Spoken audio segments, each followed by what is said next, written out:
Caitlin Clark's reaction to Lexi Hull's shot says everything. She's watching from the sidelines as her teammate finally breaks her shooting slump with a three-pointer.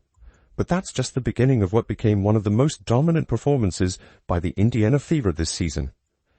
Without their star player and without any true point guards, this team was supposed to struggle. Instead, they delivered a masterclass in resilience that has playoff implications written all over it. The Chicago Sky never knew what hit them. Picture the Fever's worst nightmare coming true. Back-to-back losses that nobody saw coming. The team was riding high after dominating teams during the start of their West Coast road trip. Then Phoenix and Los Angeles knocked them down hard. These weren't just regular losses. These were the kind of defeats that make you question everything about your playoff chances. No, obviously we lost our last two, but I don't know, that LA one felt good for us because we didn't quit. And then, life happened the other night at the Valley, so we could have looked at it like, oh, woe is me, and, we don't have enough players, and we didn't. And so shout out to our group for just staying confident and staying ready because, it's a professional league and we have to be ready and we can't make too many excuses about it because no one's going to hand us anything. So we might as well look at it for what it is and keep showing up. The team was already dealing with Caitlin Clark being out since July 15th with quad and groin injuries. No timeline for her return, but then things got so much worse during that Phoenix game. Sydney Colson went down with an ACL tear in her left knee during the first quarter. You could see it happen in real time. Her season was over just like that. Oh, unbelievably proud. I think this is the most resilient team I've ever been a part of, and I say wholeheartedly. We've had a lot of mishap happen throughout the course of the season, and I think throughout the course of it all, we stay resilient, and you guys get to see us at our best when we stay together and be resilient. So, shout out to my girls tonight, because I think it took everybody. Everyone played a piece, played a role, and I think that's how we got the dough. But here's where it gets really devastating. Ari McDonald broke a bone in her right foot during the fourth quarter of that same game. 2 point guards. Same game. Season-ending injuries for both of them. The roster was completely empty at the point guard position. Let's talk about what this actually means. No team in the WNBA wants to face a game without their floor general. But losing your backup too, and the backup to the backup, that's basketball nightmare territory. Yeah, first and foremost, just brokenhearted for them. They are two really good people, that you hate to see this happen to. They've been an integral part of what we've been doing, and so hate it for them. Unfortunately, it's part of the deal. And we've got to roll with it. And, we've got players in that locker room who believe in one another, players in that locker room who are as competitive as all get out. We've got versatility, and it's going to have to be on full display, So I think now it's about playing to honor them, right, and playing for them. Coach Stephanie White had to figure out rotations on the fly. She talked about using a by-committee approach to running the offense. That's coach speak for, we have no idea what we're doing. We'll have to do it by committee, certainly. We've been utilizing AV to initiate offense throughout the course of the season, so we'll use her. I'll continue to use her. Sophie, at times around this season, particularly early, ran some of the point for us as well. So we'll utilize hers, and, Kelsey can initiate offense, too. So I think the most important thing is that we aren't going to be able to do every play in our arsenal. We'll have to play a big lineup. We'll have to simplify. But we've got players who are capable of getting us into offense, and we'll utilize them, in such a way. Fans started questioning if this team could handle real adversity. The front office couldn't even make trades because the deadline had passed. They were stuck with what they had. Chicago Sky probably thought they were catching Indiana at the perfect time. Wounded, desperate, and missing their biggest star. The Sky had lost to the Fever every single time they played this season. This looked like their chance to finally get revenge. But here's what the Sky didn't know about this Fever team. They've been building something special all season long. This wasn't going to be another collapse story. This was about to become a masterclass in team basketball and pure grit. The stage was set for someone unexpected to step up and change everything. Lexi Hull had been trapped in her own head for weeks. Shot after shot clanked off the rim while her confidence crumbled. This wasn't just a bad game or two. Hull was going through the worst shooting slump of her professional career. She went 2 for 25 from beyond the arc over the last 2 weeks. leading up to this Chicago game. Her mother hadn't seen her daughter make a three-pointer since August 1st against Dallas. Hull's shooting struggles had reached painful levels. She was missing open looks that she normally drains with ease.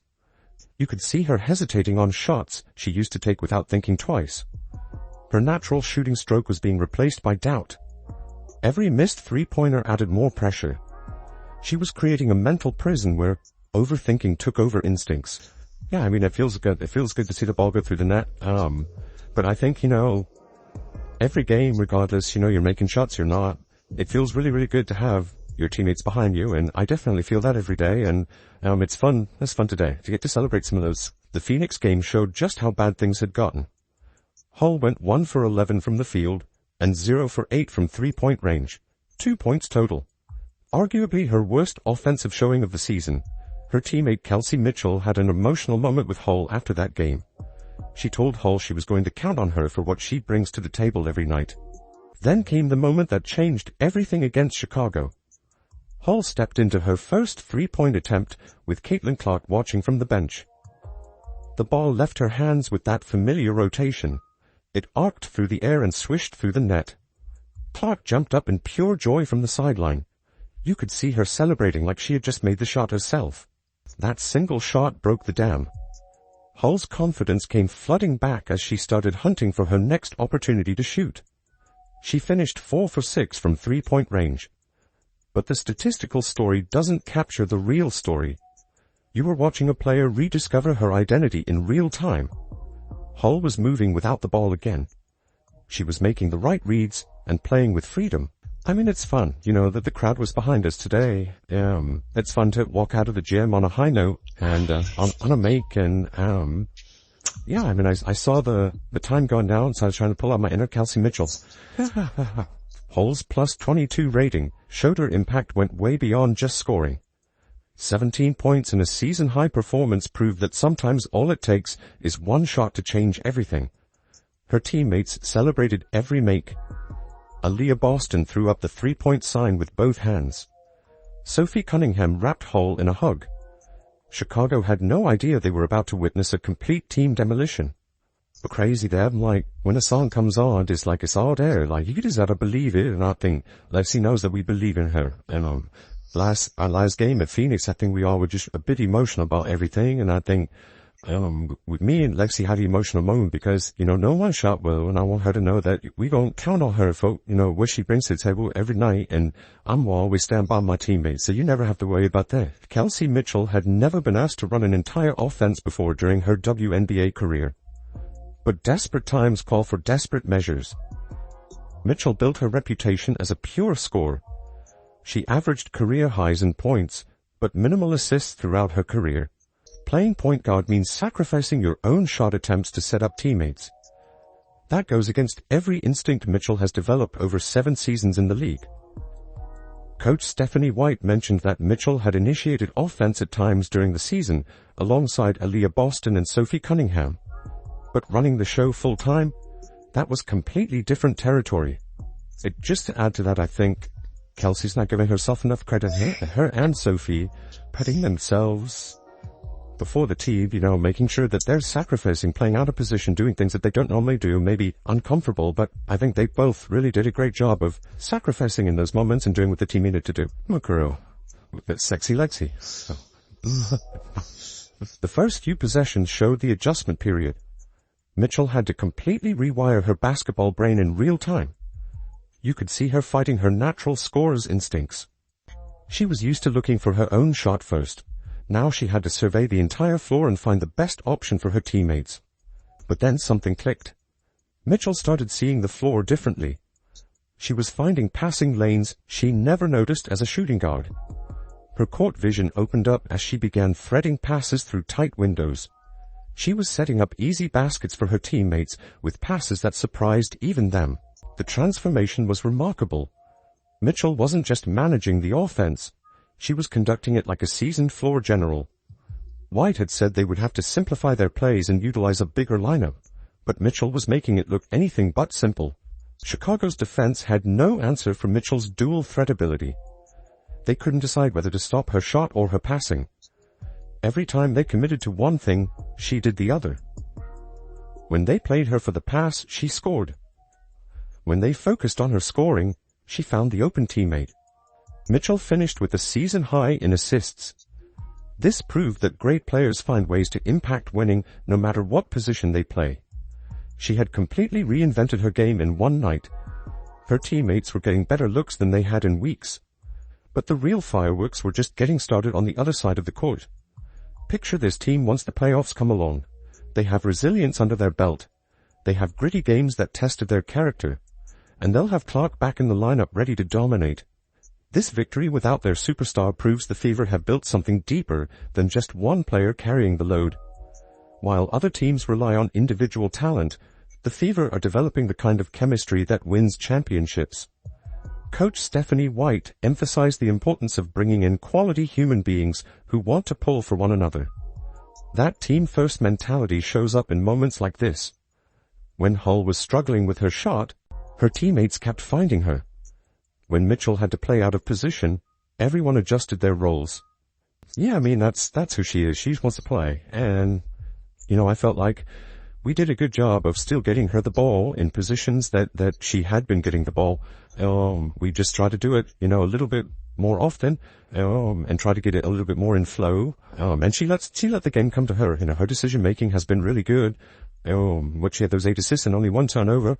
Her shot making was really good, as it always is, and we know that she's going to create a lot of gravity because of what she does on the offensive end, and she did a really good job of picking her moments, and finding her teammates when she needed to. Hull's confidence is back after breaking out of her shooting slump. Mitchell has unlocked a new dimension to her game as a facilitator. Boston continues anchoring everything in the paint with her steady presence. These aren't just individual improvements. This is a supporting cast around Clark that's no longer just role players. They're legitimate weapons who can take over games when needed. She is her own worst critic. She's a perfectionist. She wants everything to go right all the time. And, it was nice to see the ball go through the net for her and for her to play with such confidence. I mean, for us, we believe that every time she shoots it, it's going to go in. But for her to finally feel that and see that and play with so much confidence, it's big for us. We need her. She always does the little things that don't show up on the stat sheet, but when she knocks down shots, we're a different team. Every win like this builds the mental toughness that separates good teams from great teams when the playoffs arrive. The Fever faced adversity with injuries to Sidney Colson and Ari McDonald. They could have folded after back-to-back losses to Phoenix and Los Angeles. Instead, they found ways to adapt and overcome. That's championship DNA being formed in real time. The team's ability to share the ball and elevate each other has been crucial to their success. White talked about the team's interconnectedness and their willingness to support each other. You see it in how they celebrate Hull's made shots. You see it in how Mitchell stepped into an unfamiliar role without hesitation. You see it in how Boston keeps everything together defensively. The 2025 season isn't just about making the playoffs anymore. It's about making serious noise once they get there. This Fever team is building something sustainable that goes beyond just having talented players. They're creating a culture where everyone knows their role and everyone is willing to sacrifice for the team. But first, they had to finish what they started against Chicago. The Sky were about to learn just how dangerous this team has become. I think it just says a lot about who we have as human beings.